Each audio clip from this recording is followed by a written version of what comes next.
Buenas noches, hermanos. Dándole gracias a Dios cada minuto, cada día.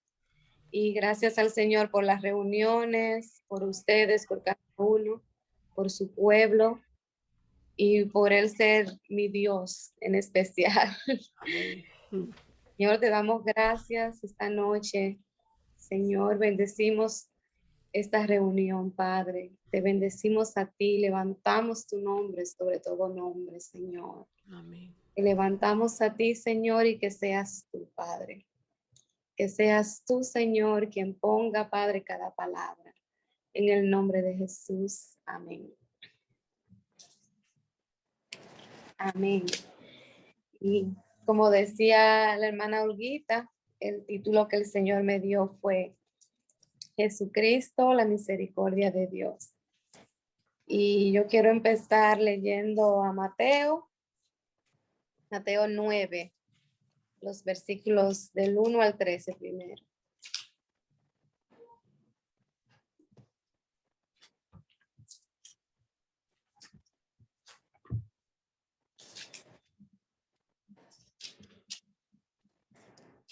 Y dice, entonces, entrando Jesús en la barca, pasó al otro lado y vino a su ciudad.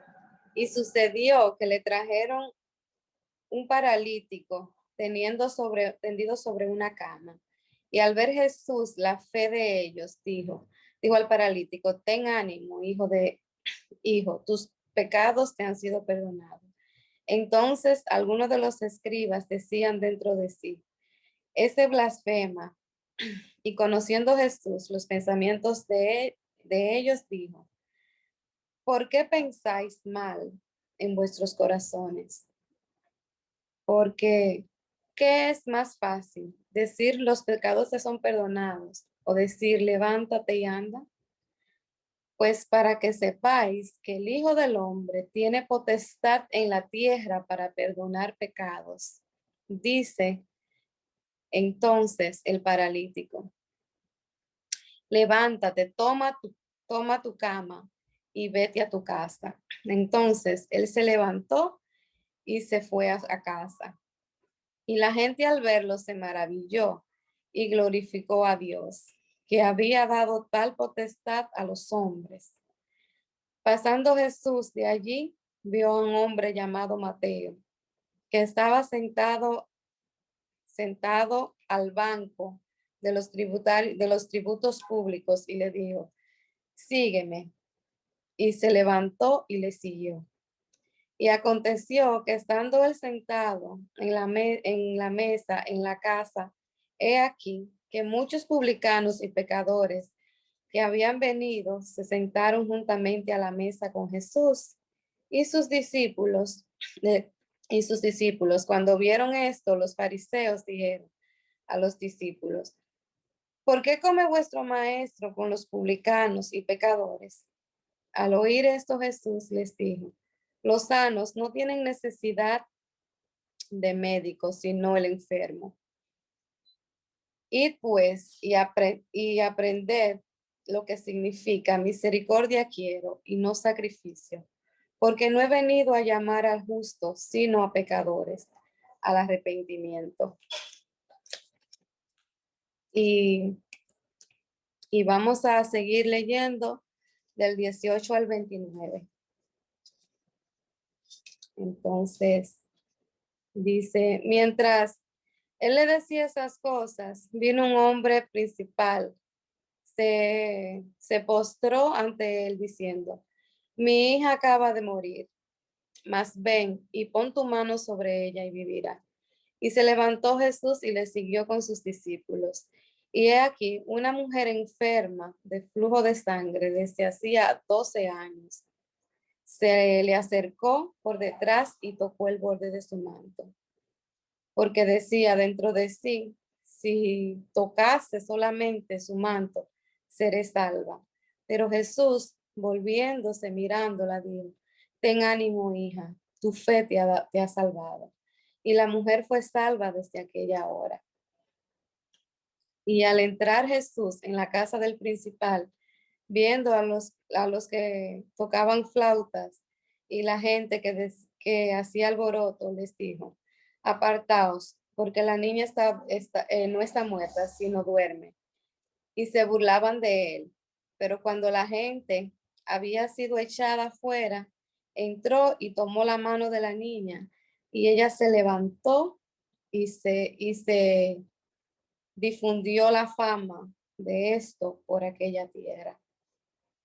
Y así vemos ahí en esa misma parte cómo Jesús vino al mundo y hizo muchos milagros. Pero yo veía que mientras leía la palabra, el Señor me ministraba que muchos de esos milagros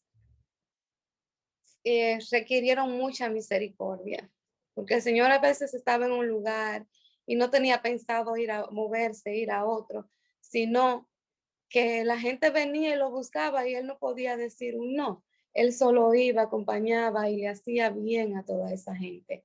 Hizo muchas cosas y ha hecho muchas cosas en nuestras vidas. A nosotros nos ha sanado, nos ha salvado, nos ha liberado y nosotros podemos contar un sinnúmero de cosas y de milagros que hemos recibido de parte del Señor. Pero el mayor milagro empieza aquí, en Génesis. Vamos a ver en Génesis 3, del 22 al 24. Y dice aquí la palabra, dice, y dijo Jehová Dios, he aquí el hombre es como uno de nosotros, sabiendo el bien y el mal. Ahora pues, que no alcance su mano y tome también el árbol de la vida, coma y viva para siempre. Y lo sacó Jehová del huerto del Edén, para que labrase la tierra que fue tomada. Y echó pues fuera al hombre y puso al oriente del huerto de Edén querubines y una espada encendida que se revolvía por todos lados para guardar el camino del árbol de la vida. Entonces sabemos la historia aquí que el hombre junto a su esposa fue puesto en el huerto y el Señor nos dio la libertad de comer, de vivir y de vivir conforme a lo que Él planificó para nosotros. Pero vino la serpiente, engañó a Eva y el Señor tomó medidas y hubo una separación. Entonces nosotros en espíritu, nuestra alma fue separada de esa vida que Él había planificado para nosotros. Entonces, si buscamos en la palabra, vamos a ver muchas promesas de ese acercamiento. Pero mientras transcurre la palabra, nosotros vemos cómo era importante que el hombre tuviera una cercanía con Dios. Entonces ahí el Señor manda a erigir su tabernáculo, manda al pueblo a hacer los sacrificios y todas esas cosas para que el pueblo tuviera un mínimo acceso. Entonces también habían se veía mucho el obrar, y todo era el hombre, básicamente buscando cómo agradar al Señor. Pero vienen esas promesas en la palabra, vamos a ver Oseas 6, del 1 al 6.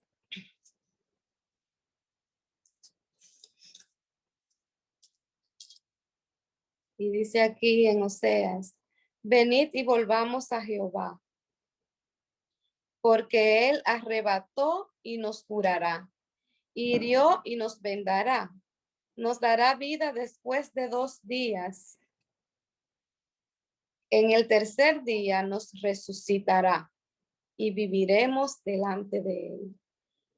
Y conoceremos y proseguiremos en conocer a Jehová, como el alba está dispuesta su salida, y vendrá a nosotros como lluvia tardía y temprana a la tierra. ¿Qué haré a ti, Efraín? ¿Qué haré a ti, oh Judá?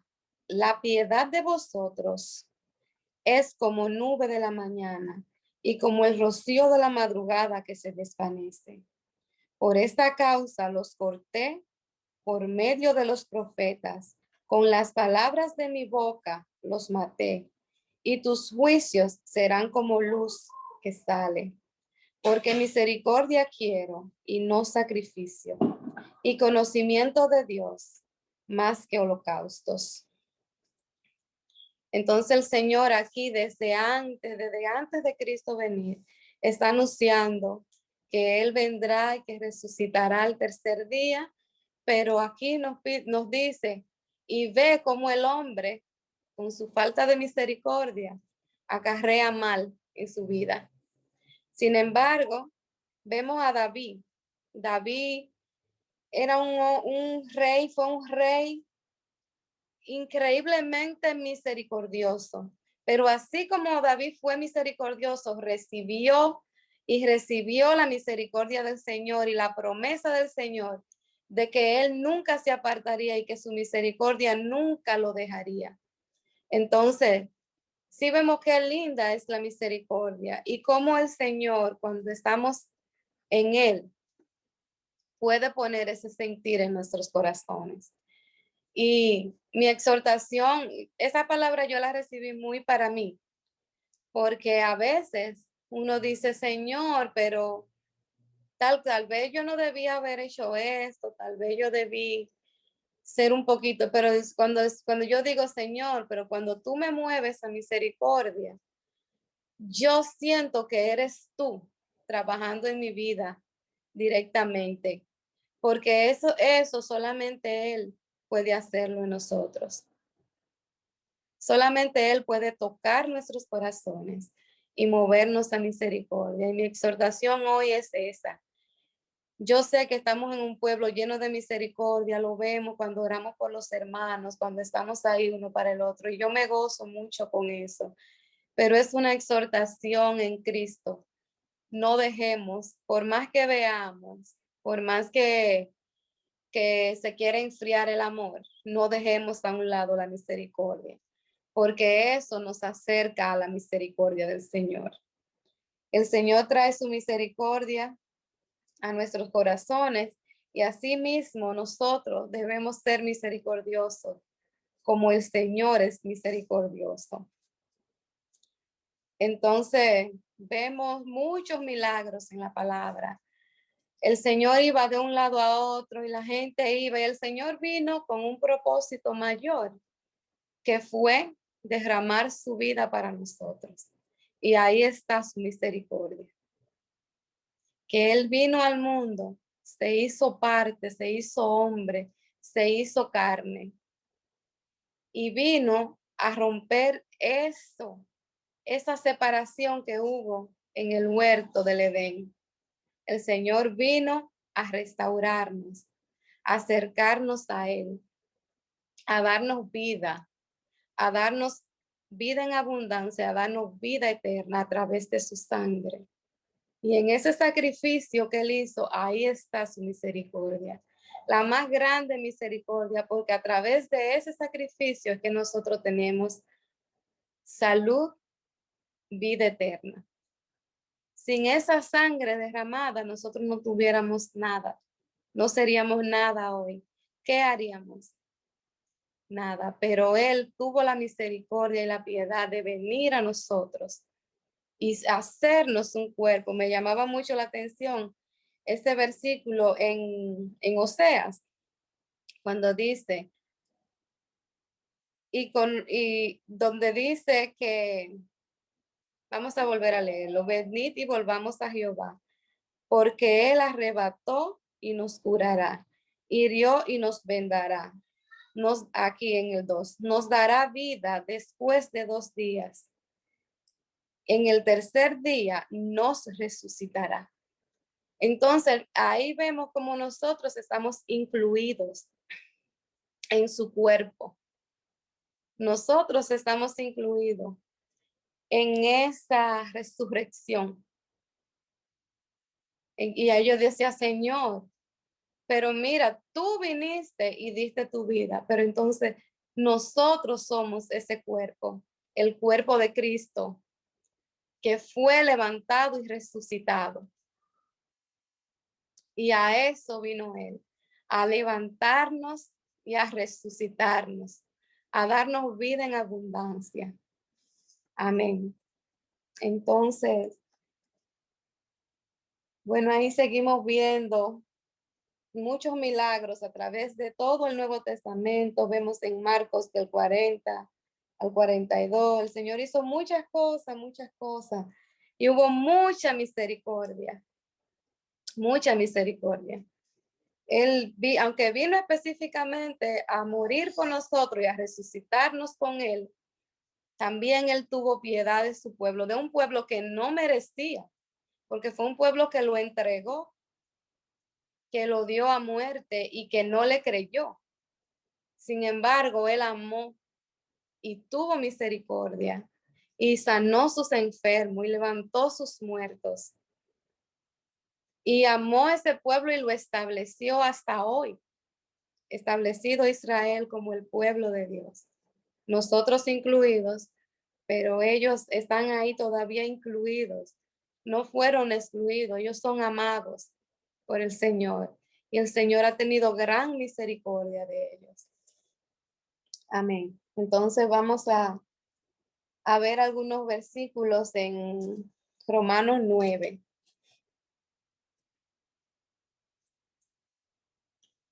Romanos 9. Aquí está. Vamos a leer el versículo 15.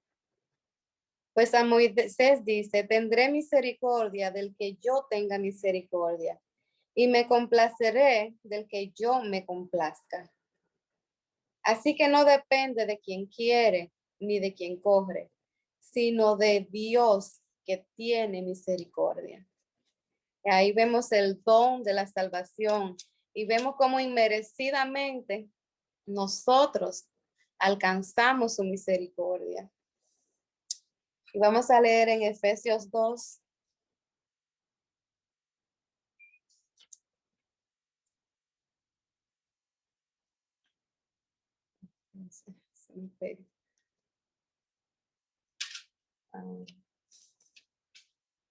Efesios 2, el verso 4. Dice así aquí. Pero Dios es rico en misericordia por su gran amor con que nos amó. Ahí vemos el amor y la misericordia, cómo vienen de la mano. El Señor nos ama y tiene misericordia de nosotros. Y para concluir, ya vamos a leer en Colosenses 3, del 1 al 14.